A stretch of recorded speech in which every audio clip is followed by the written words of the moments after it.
میں سب سے پہلے اپنی اس بات کو یہاں درج کرنا چاہتا ہوں جہاں تک آنریبل ممبرس کا تعلق ہے فرام دس سائڈ اور that side concern about the plight of the farming community. جو گاؤں برباد ہو گئے سیلاب کی وجہ سے، یہاں راستہ بند ہوا، بارشیں ہوئی، پھل تباہ ہوا، ان کے ایڈوکیٹ کمپنسیشن چاہیے. یہ مطالبہ برحق ہے اور سرکار کو چاہیے کہ وہ اس بارے میں کچھ قدم اٹھائے اور گورنمنٹ آف انڈیا کو بھی چاہیے کہ دل کھول کر مدد کر دیں. لیکن سر میں جو ایشو آپ کے وساطت سے یہاں ہاؤس کے سامنے رکھنا چاہتا ہوں، ہمارا دیش اب بھی ورلڈ میں لارجسٹ ڈیموکریسی کے نام سے جانا جاتا ہے، اور جو اہم پلر ہے ڈیموکریسی کا، one of the very important component pillars جو ہمارا ڈیموکریٹک آرڈر ہے، اس میں میڈیا ہے، پریس ہے. اور ابھی 3 تاریخ کو یہ میڈیا کا دن ہوتا ہے، تو جو اس میں ریویو لیا گیا، اگر آپ جائزہ لیں گے کہ ہمارے پریس فریڈم کا جہاں تک تعلق ہے، ہمارا انڈیکس نیچے آ رہا ہے مسلسل. اور آج یہ حال ہے کہ ہم بہت نیچے آ رہے ہیں. جو ہمارا 2022 میں ریکارڈ تھا، ہم اس سے بھی اس وقت 150 among 180 کنٹریز، اب وہ پہنچ گیا ہے 160 کنٹریز کے لیول پر، یعنی بہت ہی نیچے.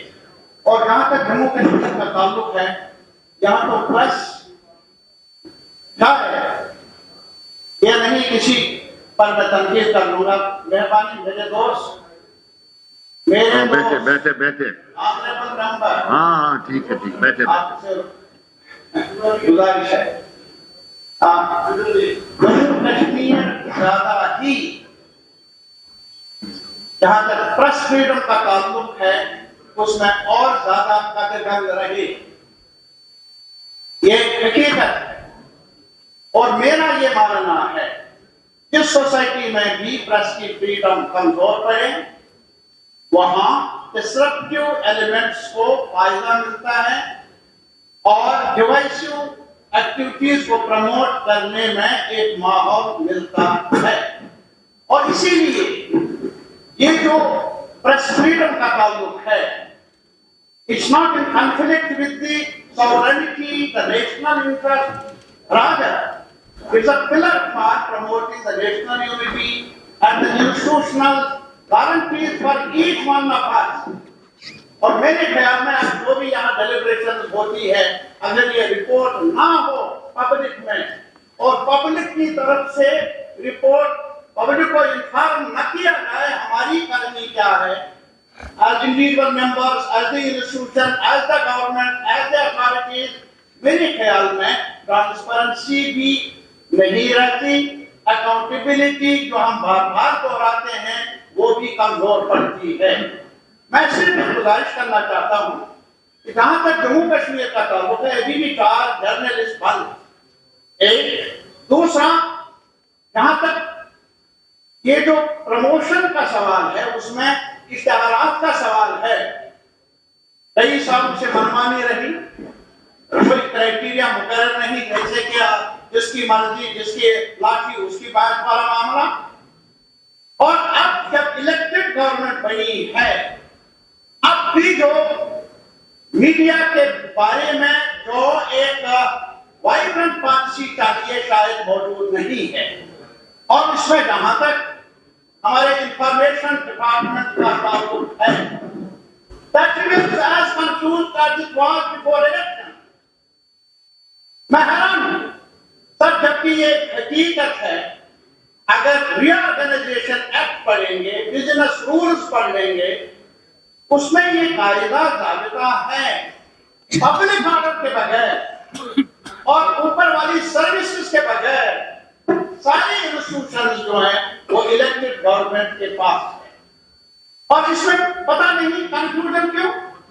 اور ابھی بھی آپ دیکھ لیجئے کہ کئی فائلیں جو ایڈورٹائزمنٹ کے بارے میں، ایک تو پالیسی ہی نہیں ہے، وہی منمانی ہے.